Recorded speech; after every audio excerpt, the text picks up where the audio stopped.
Estamos de regreso con esta media mañana y con nuestra invitada de la fecha. Vamos a hablar sobre algunos temas que tienen que ver con contrataciones públicas. Ella es la abogada Cintia Leite, directora de capacitación de contrataciones públicas. Cintia, muchas gracias por estar aquí con nosotros. Bienvenida. Muchas gracias. Bienvenida también a este espacio de hablar de compras públicas. Bueno, interesante para nosotros porque en realidad es algo que nos afecta directamente. Todo lo que tiene que ver con lo que gasta el Estado, cómo se compra, qué eficiencia se tiene.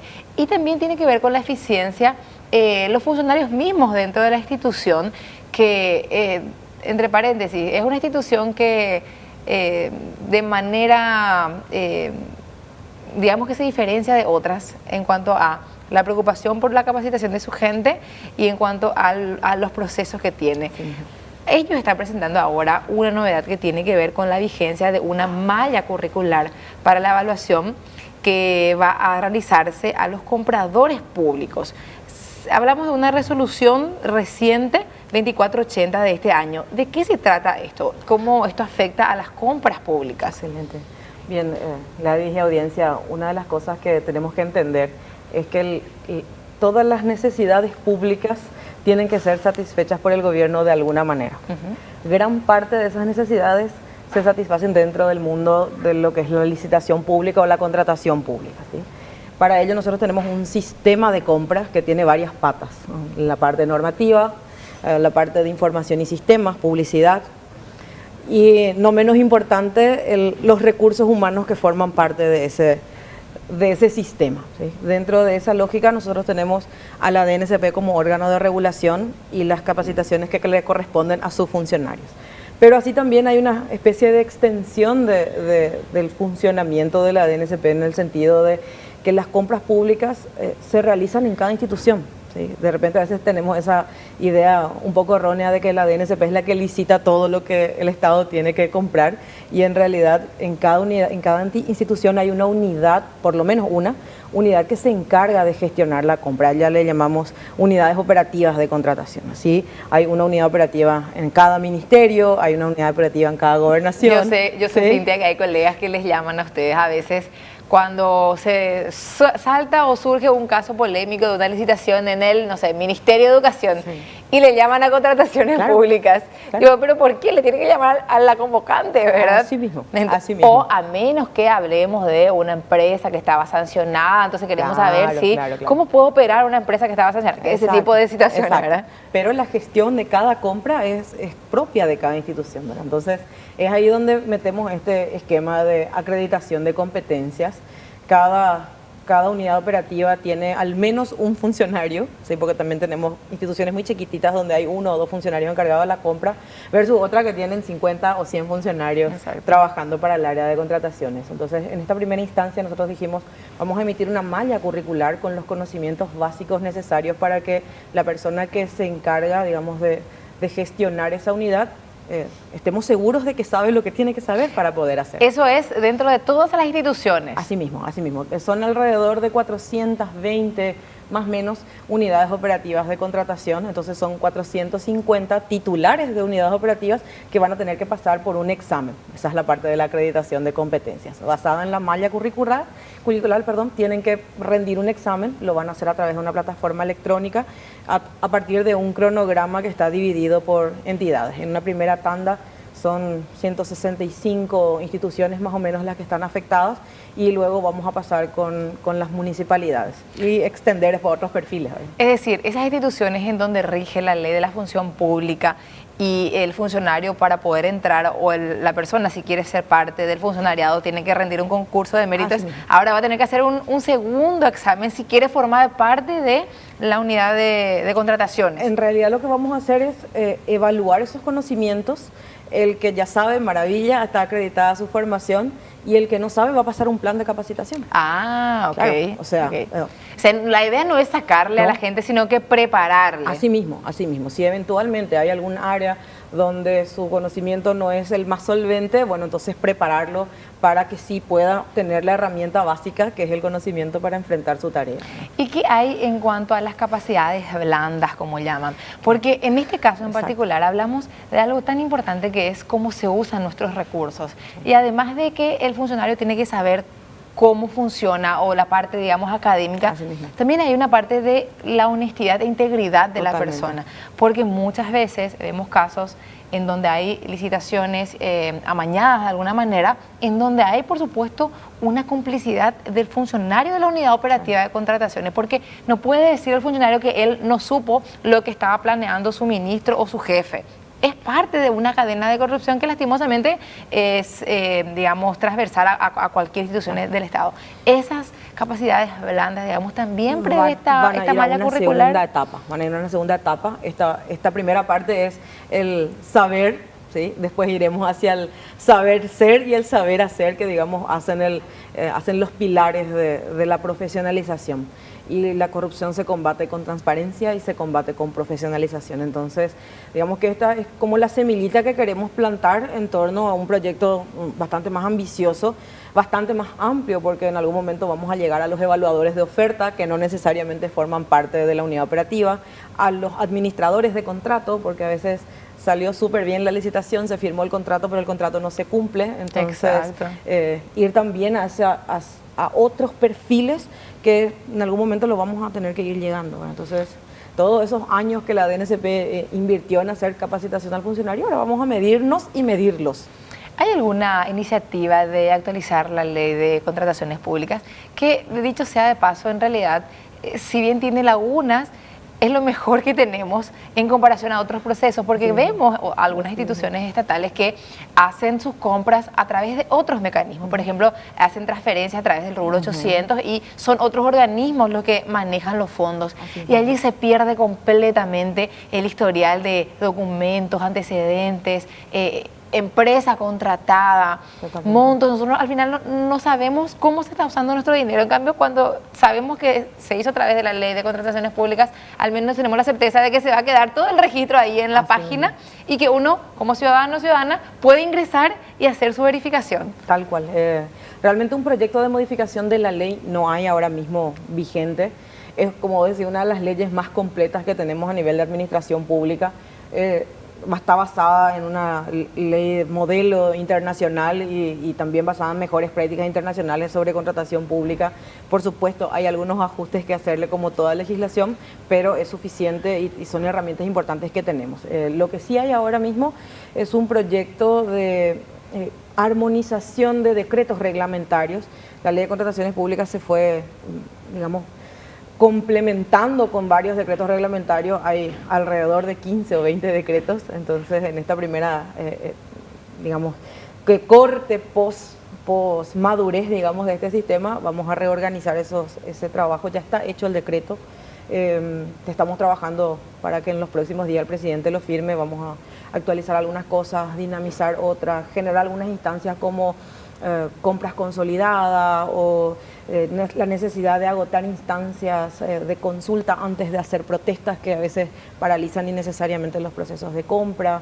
Algunas cosas que con los años fuimos viendo que se pueden mejorar vía reglamentaria. ¿Qué son las compras consolidadas? ¿Son las compras en volumen Son grande? Las compras en volumen. Esto que anunció el gobierno de que para poder reducir un poco más el gasto en ciertos ítems, en vez de que cada institución compre por su cuenta el mismo ítem, comprar de una sola vez. Así mismo. En las compras públicas también se analiza el concepto de la agregación de demanda, es decir, juntar a varias personas que necesitan lo mismo, pero reducir la complicación en cuanto a hacer cada uno un proceso de compra. Hay varios instrumentos para agregar demanda. Uno es el convenio marco, otro es la subasta a la baja, y ahora vamos a incursionar un poco en lo que son las compras consolidadas o compras conjuntas, digamos, son nombres que se utilizan, que básicamente son tomar 2, 3, 4 instituciones que compran exactamente lo mismo, hacer un único proceso de licitación, pero sí varios contratos, digamos, que se van a ir ejecutando por separado, con la intención de que el volumen de compra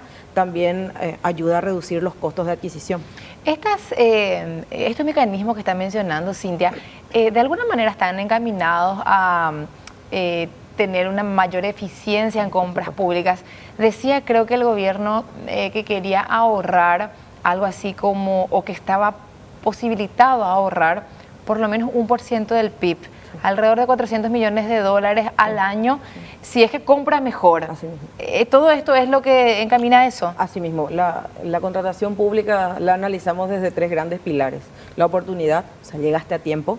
La calidad, satisfació lo que realmente estabas buscando, porque cada compra se supone viene de la mano o nace de la mano de una necesidad, Sí. se logró satisfacer. Y el tercero, el costo. O sea, compraste al mejor precio posible, donde no necesariamente el mejor precio posible es el precio más bajo, ¿sí? A veces precios muy bajos no reúnen los requerimientos que uno busca, entonces son esas patas, digamos, sobre Totalmente. las cuales El ejemplo que vemos siempre a menudo es el tema de los guardias de seguridad. Se le contrata a empresas que ponen en su estructura de costo una ganancia mínima, así súper irracional, pero en la práctica sabemos que esas empresas lo que están haciendo es explotar a sus trabajadores, no le pagan IPS, le hacen firmar contratos que dicen que gana el mínimo, pero en realidad en la práctica le pagan menos. Es decir, esos precios bajos a veces, exageradamente bajos, a veces terminan distorsionando. Claro, los precios anormalmente bajos siempre son señales, digamos, de alerta. Entonces, también hay que considerar que no necesariamente barato equivale a lo que tenemos que sí o sí adjudicar. Totalmente. Entonces, Cintia, y eso que tiene que ver con algo que mencionabas también de protestas innecesarias.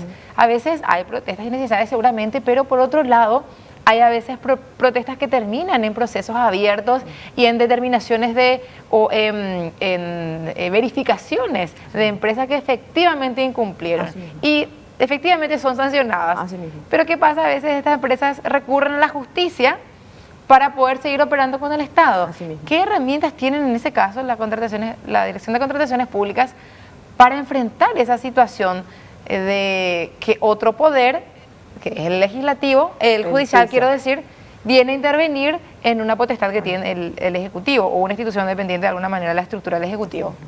No, en general es parte de las reglas legales, digamos. O sea, una persona que considera que sus derechos no fueron atendidos correctamente puede recurrir al Poder Judicial para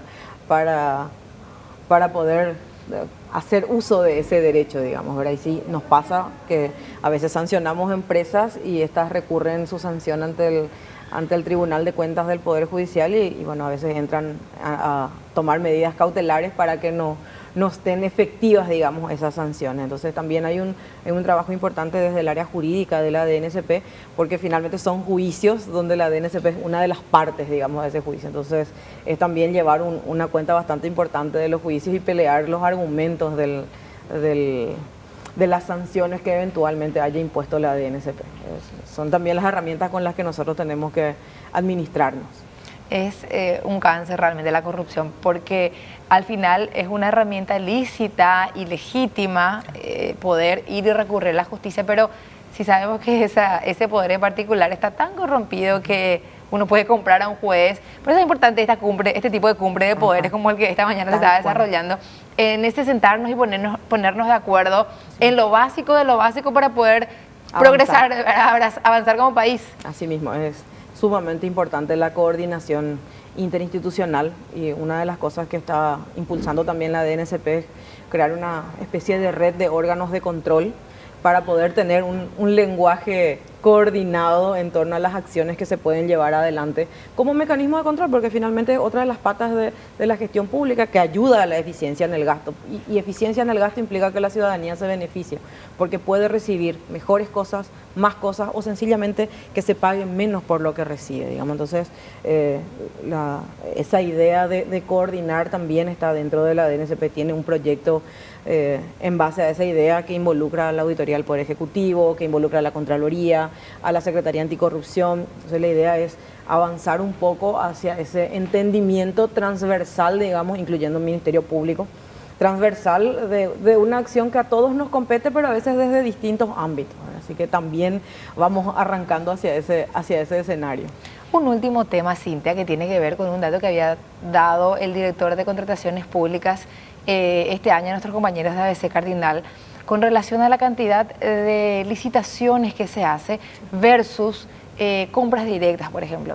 Es decir, que hay como que un espacio, era la conclusión que sacaban, de poder tener mejores precios si realmente hay competencias. O no estoy recordando muy bien, tal vez se refería a que no se presentan más de 4 o de 2 empresas. Así mismo. ¿Cómo nos encaminamos hacia esa mejor competencia primero? Claro. Porque obviamente si vos solamente tenés una empresa, vos les invitaste a una empresa nomás o a una compra directa y finalmente no pudiste justificar, en los papeles justificaste tu urgencia impostergable, claro, o tu imprevisibilidad, pero en realidad en la práctica sabemos que pudo haber habido un direccionamiento. ¿Cómo combatimos ese tipo de hechos? Y lo que propone la Dirección de Contratación Pública es aumentar la concurrencia, o sea, que haya más cantidad de oferentes que se presentan en una licitación. De hecho, vimos ya un pequeño aumento pasamos de 2.6% a 3 y poquito por ciento de oferentes en un periodo, año. En un año, sí, bastante cortito. Y hay varias cuestiones que en realidad suman allí. Por un lado, la estructura más sencilla de los documentos licitatorios para que también el mercado proveedor se anime y que no se desaliente porque le parece que es muy complicado licitar. La información que se difunde, también hicimos o estamos haciendo un trabajo de visitar a distintas localidades en el interior, específicamente para empresas MIPYMES, sobre todo, para acercarle la información básica para que sepan cómo encontrar información, cómo tienen que preparar una oferta. Y en general nuestro calendario va, en esta primera tanda, hasta noviembre. Hemos tenido ya llegamos alrededor de 400, 500 empresas capacitadas en lo que va de este año. Y bueno, vemos también un pequeño repunte a ese respecto, ¿verdad? Disminuir formalidades recientemente, desde este mes de julio está en vigencia una nueva forma de presentar ofertas, las famosas cartas ofertas, que antes eran como 5 o 6 formularios, ahora se condensaron en uno solo, disminuyendo también posibilidades de errores y de descalificaciones que a veces hacen perder al Estado una buena oferta y hacen que el que ofertó se desmotive y ya no quiera seguir licitando. Entonces, hay pequeñas acciones que van sumando, digamos, a un todo, ¿verdad? Muy bien, son algunos de los temas importantes entonces que tienen que ver con cómo estamos usando nuestros recursos, cómo se están manejando las compras estatales. Vamos a hacer una pausa en esta media mañana, quédense con nosotros, que todavía hay mucho más.